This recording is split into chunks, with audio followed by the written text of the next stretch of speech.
There was one rule everyone believed could not be broken. You do not strike the Japanese home islands with heavy bombers and live to tell about it. For years, Japanese planners told themselves that distance was protection. The Pacific was too wide. The weather is too violent. The defenses were too layered. No enemy bomber force could reach Japan in strength, let alone hit a target precisely and escape. Their cities, their factories, their war machines, safe behind oceans and assumptions. Even American commanders doubted it. Long-range precision bombing sounded elegant on paper, but reality was brutal. Engines failed. Crews got lost. Bombs missed by miles. And Japan sat farther away than anything the United States had ever tried to hit. This belief hardened into certainty. Japan's industrial heartland could not be touched. Not decisively. Not yet. But in 1944, one mission, driven by one commander's refusal to accept that rule, shattered it. You meet Curtis LeMay at 42 years old. Stocky. Square-jawed. Known among his crews not for warmth, but for certainty. He does not inspire with speeches. He inspires by being right. LeMay has already made his name in Europe. He flies combat missions himself. He tightens formations until bombers fly wingtip to wingtip through flak. Losses are heavy, but bombs finally hit targets. Precision works, he insists, if you force discipline to make it work. Now he faces a problem no one has solved. Japan. The B-29 Superfortress is the most advanced bomber ever built. 4 Wright R-3350 engines.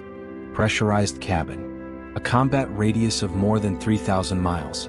On paper, it can reach Japan.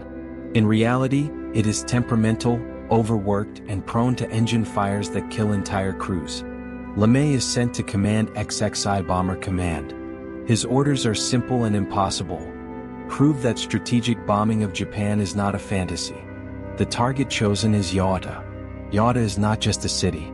It is steel. The Imperial Steel Works produce a quarter of Japan's rolled steel, material for ships, tanks, rails, and guns.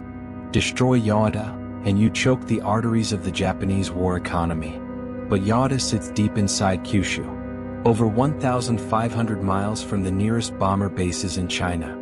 Fighters, flak, weather, everything favors the defender. So why try now? Because LeMay understands something others do not. If you can hit Yawata once, just once, you don't need to destroy Japan that day. You only need to prove you can reach her. The mission was formed in June 1944. 75 B-29s prepare to launch. Not all will arrive. Not all will return. And LeMay knows it. As the crews climb aboard, engines warming in the humid dawn, the challenge is clear. If this fails, long-range bombing of Japan dies with it. If it succeeds, nothing will ever feel safe again. You lift off from China before sunrise. The B-29 is heavy, over 140,000 pounds at takeoff. Fuel tanks full. Bomb bays loaded. Every foot of runway disappears behind you as engines scream at maximum power. One by one, the bombers claw into the sky.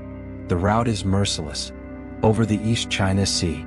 Past storms that tower higher than your cruising altitude. Navigation depends on dead reckoning and stars. There are no fighter escorts. If Japanese interceptors find you, you are on your own. Hours pass. Engines overheat. Crews throttle back. One superfortress turns home with a failed engine. Another dumps fuel to avoid fire. Each loss thins the formation. Then land. Japan appears beneath the clouds. At 30,000 feet, the air is thin. Oxygen masks hiss. Frost forms on windows. And still LeMay's doctrine holds. Fly straight. Hold formation. Bomb on instruments if you must. Yawata comes into range.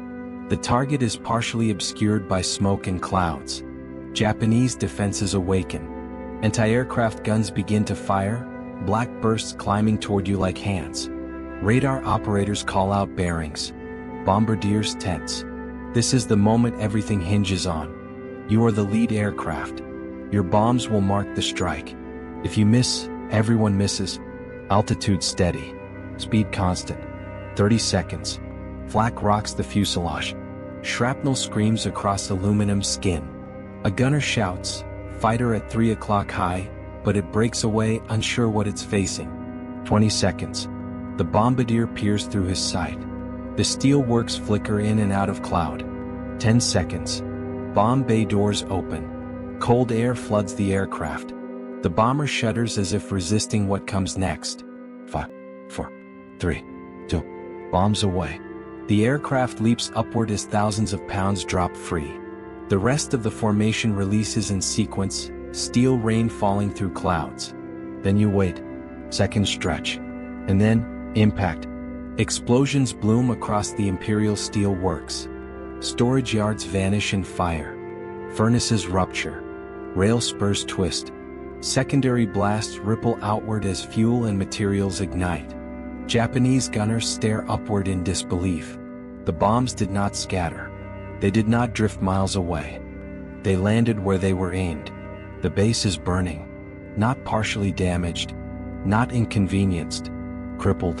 And then the most dangerous part begins, the escape. Fighters finally rise.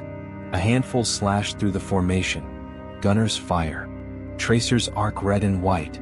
One B-29 takes hits and drops out, spiraling toward the sea. Fuel is low. Engines strain. Every mile away from Yawata feels stolen. Hours later, the survivors limp back to China. Crews count holes in wings. Engines are shut down one by one. Out of 75 bombers, only 47 return. But Yawata burns. And Japan has learned something it can never unlearn. The physical damage at Yawata is significant. The psychological damage is catastrophic. Japanese commanders had assured their leadership that the home islands were beyond reach. Now, a single mission has proven otherwise. Not a raid of desperation, but a precision strike from extreme range. What they didn't know was that this was only the beginning. LeMay studies the mission relentlessly. He notes engine failures, weather interference, flak patterns, and he draws conclusions that will reshape the air war. High-altitude precision bombing over Japan is possible, but not optimal. Jet streams scatter bombs. Clouds hide targets. So LeMay adapts. Within months he orders a radical shift. Lower altitude. Night attacks. Incendiaries instead of high explosives. The doctrine changes because the door has been opened. Yawata forces Japan to divert fighters, build more defenses and spread industry, weakening efficiency everywhere. The true impact of that first strike is not fully understood until later. It tells Japan the war has come home. Curtis LeMay survives the war. He became one of the most influential air commanders in history. Loved by few. Respected by many. Feared by enemies. But the men who flew to Yawata, most in their early 20s, carry the memory forever. They remember the vibration of engines, the smell of cordite, the moment bombs left the aircraft and changed the course of the war. Some never return. Their names are etched into unit rosters and quiet memorials. To this day, Yawata stands as the moment Japan realized distance was no longer defense. Why does this story matter now? Because it reminds you that history turns not only on grand strategies, but on individuals who refuse to accept impossible rules. If this story moved you, please hit that like button. Every click tells the algorithm this piece of history is worth remembering. We're dedicated to rescuing these forgotten stories from the archives. If you want to join us on this mission, please subscribe and turn on notifications. Where are you watching from? Drop a comment with your city or state and tell us if someone in your family served.